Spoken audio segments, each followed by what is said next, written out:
Hi there, I'm Nick Dimmock, I'm Managing Director of 350 ppm. Today we're at the Tory Party Conference up in Birmingham, and we're presenting along with a company called Tidal Energy Developments and Defence. Basically it's a tidal energy company. They've got about 18 gigawatts of tidal ready to go. So yes, we're meeting Jacob Rees-Mogg and his team of BASE, so we'll let you know how that goes. I saw this coming out from Star Sports. This man works there, and this is what's on offer. Kwasi Kwarteng to be first cabinet minister out, 5-2. Truss to leave in 2022, 13-2, and Boris to come back, 7-1. So we're just going over to meet the managing director of Tidal Energy Developments and Defence. We're also meeting, I think, one of the directors of TEDD, who is very, very well connected in political circles. Andrew, I haven't met him before. Who have we got as MPs today? We've got John Stevenson and I co-chair this. Right. So John is MP for Carlisle. Lovely. He's very interested in renewables. There has been a lot of work in Cumbria. Yes. Around nuclear, for obvious reasons, they've got that, but around renewables. There's also Simon Fell, who's MP for Barrow. Right. So Barrow you can see from Fleetwood on Yes. clear day. My name's Bob Long. I'm the CEO of Natural Energy Wire, who has recently joined the TEDD group. The project has been live since 2010. It gained ground as an entity from 2014.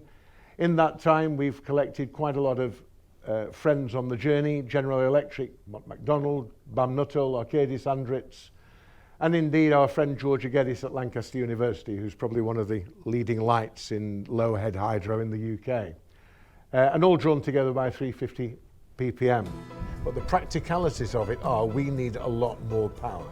In the next 5, 10 years, 15 perhaps, Britain is going to need 3 times the energy it produces today.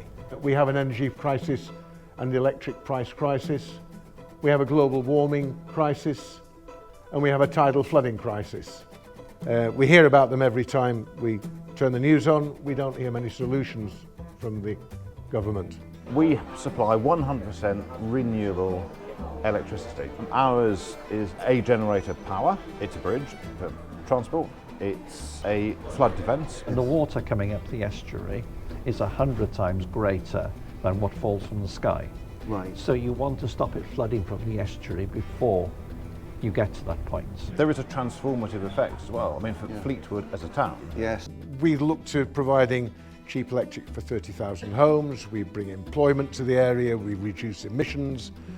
We protect local residents and businesses from flood surges. It's adding these things in, and because they all add up, I mean, the amount of money the Environment Agency will need to spend on flood defence. This year, and presenting here, is quite momentous because it's the first time that this technology has actually been affordable.